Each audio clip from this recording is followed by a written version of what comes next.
Deuteronomy chapter 29. These are the terms of the covenant the Lord commanded Moses to make with the Israelites in Moab, in addition to the covenant he had made with them at Horeb. Moses summoned all the Israelites and said to them, "Your eyes have seen all that the Lord did in Egypt to Pharaoh, to all his officials, and to all his land. With your own eyes you saw those great trials, those signs and great wonders. But to this day, the Lord has not given you a mind that understands, or eyes that see, or ears that hear. Yet the Lord says, during the 40 years that I led you through the wilderness, your clothes did not wear out, nor did the sandals on your feet. You ate no bread and drank no wine or other fermented drink.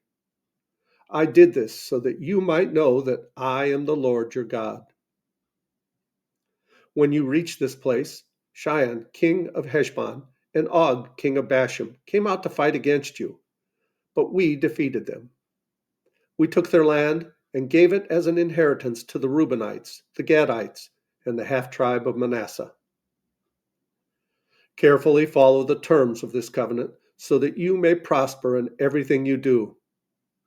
All of you are standing today in the presence of the Lord your God, your leaders and chief men, your elders and officials, and all the other men of Israel, together with your children and your wives and the foreigners living in your camps who chop your wood and carry your water.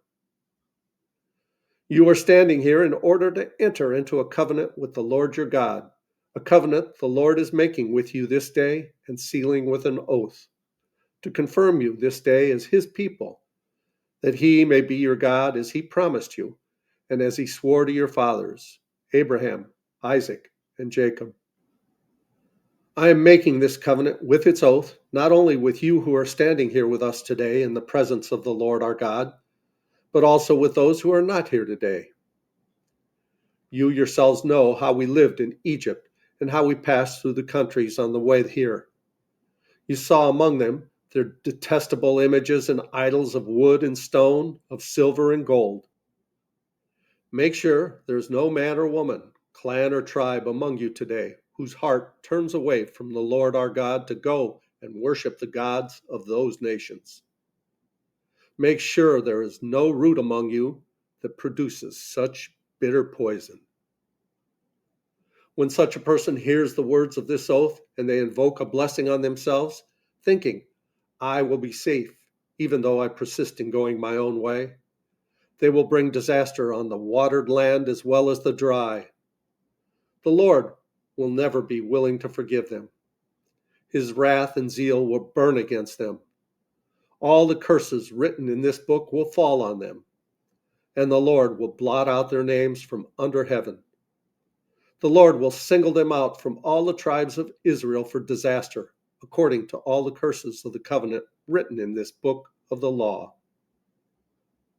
Your children, who follow you in later generations, and foreigners who come from distant lands, will see the calamities that have fallen on the land and the diseases with which the Lord has afflicted it.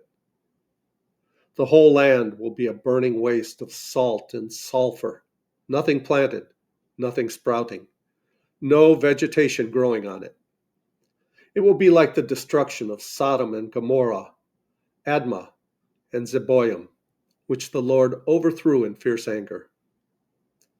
All the nations will ask, why has the Lord done this to this land? Why this fierce burning anger? And the answer will be, it is because this people abandoned the covenant of the Lord, the God of their ancestors, the covenant he made with them when he brought them out of Egypt. They went off and worshipped other gods and bowed down to them, gods they did not know, gods he had not given them. Therefore the Lord's anger burned against this land, so that he brought on it all the curses written in this book. In furious anger and in great wrath, the Lord uprooted them from their land and thrust them into another land, as it is now. The secret things belong to the Lord our God, but the things revealed belong to us and our children forever, that we may follow all the words of this law.